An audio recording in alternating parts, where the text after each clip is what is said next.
Halo semuanya ya, salam kenal ya. Saya cicinya Ardian. Persis di atasnya Ardian, tapi karena Ardian yang lebih dulu masuk ke AFC, nasib lah. Saya jadi downline-nya Ardian di sini. Jadi kalau saya dulunya begitu lulus kuliah, dulu mindset saya cuman kerja karena nggak punya modal untuk usaha. Jadi mindsetnya itu dulu karyawan. Saya termasuk bank yang ditutup kena krismon, ya itu juga ngalamin stres yang luar biasa. Tapi dari situ akhirnya tetap mindsetnya masih karyawan, kerja sama nasabah. Dari nasabah akhirnya kerja di satu perusahaannya kecil gitu, tapi pegang semuanya. Saya rada kalau diajak orang join di network tuh, apa sih kayaknya nggak terlalu percayalah dengan itu. Sampai akhirnya cici saya termasuk orang yang berjasa untuk kenalin network ke kami satu keluarga. Kami bukan orang dari network aslinya, tapi cici waktu itu cerita bahwa sebenarnya network itu bisa ngubah kehidupan orang. Kamu datang, kamu dengerin.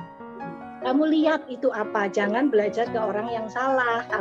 Jangan dengerin orang gagal, dengerin harus dari orang yang berhasil. Dari situ saya mulai kebuka, kenapa saya harus alergi dengan network? Padahal network itu benar-benar bisa membuat from zero to hero. Tadi saya belum cerita ya, saya join Ruby aja nggak ada duit. Saya join Ruby aja utang sama Ardian. Jadi boro-boro buat masuk ke Diamond ya. Saya start benar-benar dari Ruby. Untuk join Ruby aja saya pinjem sama Ardian. Tetap ya meskipun kita saudara semuanya, tapi hitungan bisnis kan tetap ada. Ardian juga tetap aku tetap pinjeminnya di Ruby, usaha sendiri ya sampai ke Diamond. Dan itu memang tantangan saya. Saat jadi Diamond itu pelan-pelan banget. Jadi Safir berapa minggu kemudian, saya benar-benar jadi Diamond itu baru di 19 Januari.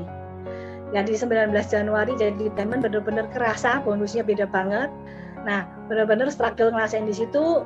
Saya pulang pergi Bogor, Jakarta, saya tempuh dengan kereta.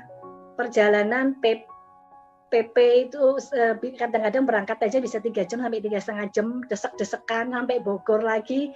Kereta terakhir itu dari Lipo kan kadang-kadang jam 10 kereta terakhir di Rawabuaya itu 10:30. Saya lari-lari sampai kereta terakhir sampai Bogor kadang jam 1. Nah itu downline saya juga nemenin itu Ci, karena dia bantuin dia. Saya nggak pairing, saya nggak dapat apa-apa juga, tapi saya tetap berangkat, saya dampingin jam 1, setengah 2 itu sudah saya alamin itu, berangkat pagi pulang subuh lagi, prospek dari jam 2 pagi, jam 5 pagi dijemput, sampai pulang lagi jam 12 malam, besok jalan lagi, itu udah kita alamin lah ya, awal-awal perjuangan. Dan itu tujuan saya memang ngebangun untuk tim saya mulai running. Saya tidak hanya kasih teori. Kalau saya nggak ngalamin ini, ketika downline saya juga struggle, saya nggak akan bisa ngomong sama dia, ayo kamu bertahan. Tapi saya sudah ngalamin, saya struggle di sini, saya kerja kayak nggak dapat pairing, sampai mami saya kalau telepon, Siogun kurang berapa, mah? Sudah jangan nanya lagi, aku malah stres.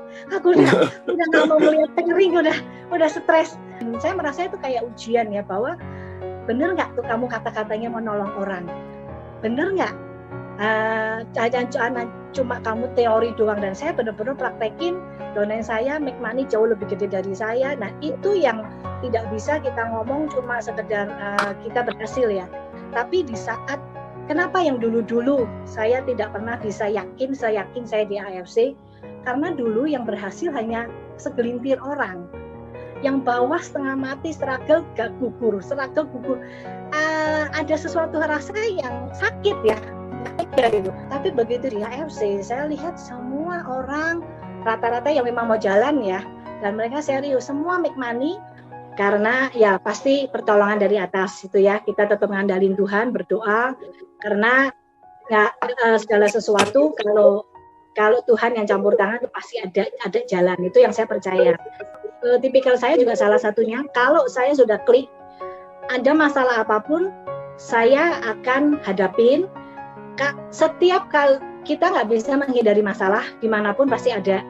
Yang penting bagaimana kita menghadapi masalah itu. Yang tadi Cik Anita bilang, prospek terus ditinggal, itu sebenarnya strategi saya sih. Namanya tarik ulur ya. Kita kan sukanya banyak pertimbangan. Oh ini di pertimbangan. Jadi dia kalau tawarin bisnis nggak langsung itu, bisa berbulan-bulan dihitung ini dulu, dibawa dalam doa gitu kan. Kita mau ajak makan aja ke Jakarta, dia bilang nanti ya saya diskusi dulu dengan Ko Abed dengan anak-anak. Beduh, benar-benar mateng, dia analisa, oke baru jalan. Ya benar-benar melalui AFC ini, Ci Anita yang dulu bukan apa-apa dengan posisi minus sekarang bertransformasi ya menjadi wanita yang luar biasa, wanita yang sukses. Karena teman-teman saya juga adalah proses orang yang berubah hidupnya karena network marketing teman-teman. Makanya saya selalu nggak pernah saya nyerah. Saya selalu, kadang teman-teman jujur ya, kadang saya benar-benar mau nyerah juga. Karena barang nggak ada, stres karena bangun jaringan. Karena saya hidup bangun jaringan ini, saya anggap kayak selalu kayak ada orang yang selalu nunggu buat kesempatan itu berubah. Nah itu makanya saya nggak pernah nyerah, maksudnya saya nggak pernah capek. Kadang saya capek banget, kadang maksudnya aduh saya pengen deh hidup kayak jauh-jauh dulu deh semuanya gitu loh, saya mau sendiri dulu deh gitu loh. Maksudnya kadang kayak begitu ada, tapi saya kadang bilang mana bisa saya nyerah kalau di luar sana ada orang yang lagi bertahan. Mana bisa saya nyerah kalau di luar sana ada orang yang lagi berjuang. Makanya teman-teman, saya mau kasih tahu ke semua teman-teman, saya mungkin adalah orang yang terberuntung di dunia karena saya pernah lihat orang-orang di AFC berubah hidupnya.